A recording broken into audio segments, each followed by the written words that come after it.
Un burn-out, c'est déjà assez compliqué de s'en remettre, mais en plus, ça nous empêche de retrouver un travail. Pourtant, il est possible de faire de cette pause la meilleure de votre carrière seulement si vous arrivez à bien la vendre. Elle peut devenir votre carte la plus forte. Si vous ne me connaissez pas, je suis Karen, coach carrière sur embauche-chez-moi.org et depuis 15 ans, j'accompagne les professionnels à reprendre le pouvoir sur leur carrière. Alors, si vous êtes nouveau ici, cliquez sur le bouton s'abonner et activez la petite cloche pour ne rien manquer parce que je publie une vidéo chaque semaine. Justement, si vous avez besoin d'aide pour réaliser un bon CV, je vous invite à regarder ma masterclass Comment faire un CV qui décroche des entretiens. Je vous mets le lien dans le descriptif. Allez, c'est parti! Aujourd'hui, je vous montre comment parler de votre burn-out et le tourner à votre avantage sans que vous soyez stressé devant les recruteurs. Déjà, faire un burn-out, c'est OK. Et malheureusement, de plus en plus courant. J'espère que vous vous en êtes bien remis de cette période sombre. Et si vous regardez cette vidéo, c'est que vous avez décidé de vous reprendre en main et de trouver enfin un job épanouissant. D'abord, bravo pour ça. C'est déjà un long chemin parcouru. Mais la vie, c'est des hauts et des bas. Et sur un CV, ça se voit. Alors il va s'agir de ne pas trop en dire et de masquer ces périodes comme on peut. Le recruteur doit être rassuré sur votre santé mentale.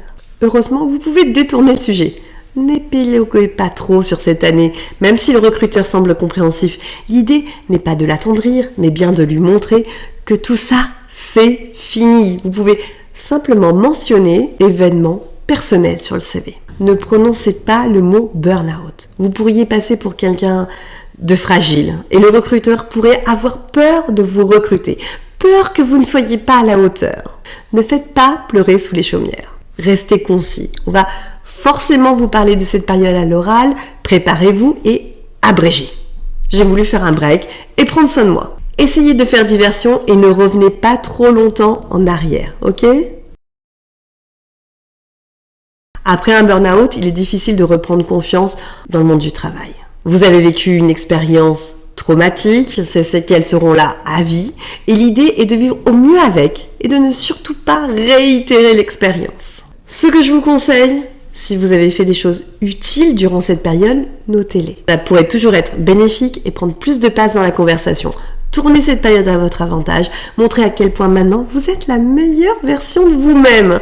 Je me suis formée sur le Bitcoin, j'ai développé beaucoup d'intérêt pour le développement durable, j'ai voulu aligner mon corps et mon esprit par le sport. Bref, dites ce que vous avez fait. On ne décroche pas un emploi après un burn-out en restant dans le même état d'esprit que dans lequel on l'a quitté. Vous devez aussi vous convaincre vous-même que c'est bon, c'est fini, vous avez désormais la tête sur les épaules, vous méritez d'être épanoui dans votre travail et votre être est rempli de projets à hauts objectifs. Et puis je finirai quand même par ça.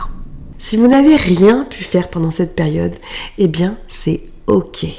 Ce n'est pas grave. Parce que oui, la vie parfois c'est dur et déjà vous vous en êtes sorti. Vous êtes prêt à reprendre un travail. Alors bravo pour ça. Cet état d'esprit qui va vous amener beaucoup de bonheur dans les mois à venir, j'en suis certaine. Prenez le temps de construire un avenir meilleur. Et si vous avez besoin d'aide pour trouver un nouvel emploi, mettre en place un plan d'action efficace, n'hésitez pas à me contacter au 01 43 29 49 77 ou par email karen@embauche-chez-moi.org. Si vous avez envie de continuer à progresser, je vous propose 2 autres vidéos par ici. Et n'hésitez pas à vous abonner à ma chaîne si ce n'est pas déjà fait. Et pour ceux qui veulent travailler avec moi, c'est par là. Merci beaucoup d'avoir regardé. Je vous dis à la semaine prochaine. Prenez soin de vous et à bientôt. Bye bye.